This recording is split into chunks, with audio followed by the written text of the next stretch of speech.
Instead of cactus and sagebrush, you are immersed in a shallow tropical sea filled with complex and varied life. But within a short span of geological time, all that diversity vanished. Almost 90% of all marine species were wiped out.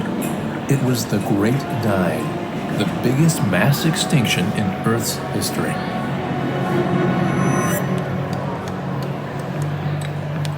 To find what little survived, paleontologist Sarah Pruce and her students are digging on the edge of a cliff outside Las Vegas.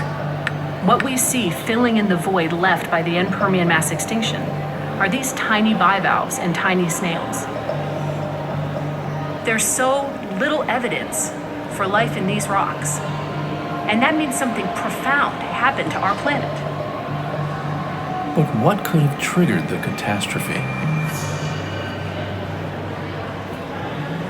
On the other side of the world, in a remote site in Siberia, geologists were looking for possible causes. We knew there was an extinction, but we didn't know why. We had to go to find the evidence. We knew that at about the same time, volcanoes had poured lava all over Siberia, but we didn't know if that was the cause. 252 million years ago, Siberia was the site of massive fissures in the Earth's crust. Lava oozed out of these cracks for tens of thousands of years. We needed to know that the timing was right. We measured the ages of these rocks, and what we found out was that the eruptions began, and then the extinction happened, and then the eruptions ended. And then we realized that it was these toxic chemicals released into the atmosphere that caused the extinction. And they're the same toxic chemicals that humankind is releasing into the atmosphere today. Just as today, in the Permian, changes in the atmosphere warmed the planet. This, in turn, destabilized ocean chemistry. What we've learned by studying the end Permian mass extinction is that the diversity and complexity of marine ecosystems can be annihilated in a geological instant. Some lineages were gone forever. Others would take hundreds of thousands of years to regain their diversity. Ocean life became vastly different. The extinction had reset evolution.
Thousands of dinosaur bones have been found in this valley.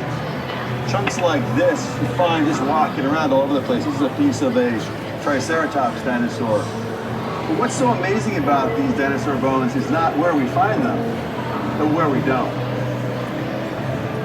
This white layer is the most interesting layer in this entire valley. This layer is the actual fallout from an asteroid impact.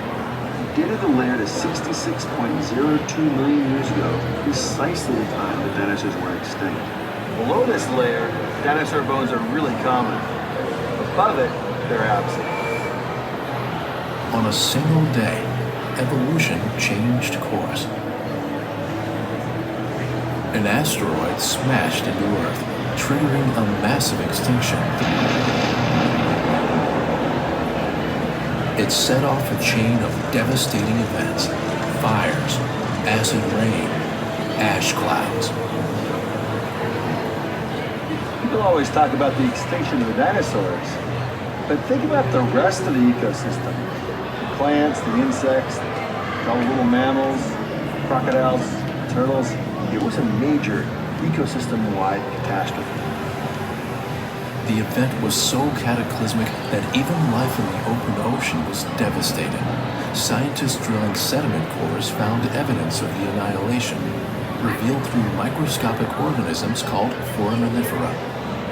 The samples from just below the asteroid impact layer are very rich with species. After the asteroid impact, 90% of the floating foraminifera became extinct. The food chain collapsed. This devastated the ocean, and it took thousands of years for it to begin to rebuild. Even during a mass extinction, some species make it through. Not all dinosaurs went extinct. One lineage survived, birds. After the extinction, evolution produced an astonishing diversity of new species from the survivors. Even though Tyrannosaurus and Triceratops won't evolve again, there are more than 10,000 species of birds alive today. That's more dinosaurs than were alive before the extinction. So in a sense, we're living in another age of dinosaurs.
Is this an area we need to do? They have two tables instead of microscopes.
Graphs. When CO2 increased, temperature went up.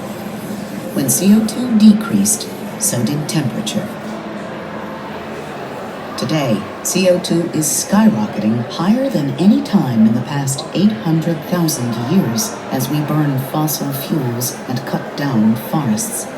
This time, humans are the reason Earth's temperature is rising. These rapid changes in climate threaten human lives and profoundly impact all life on Earth.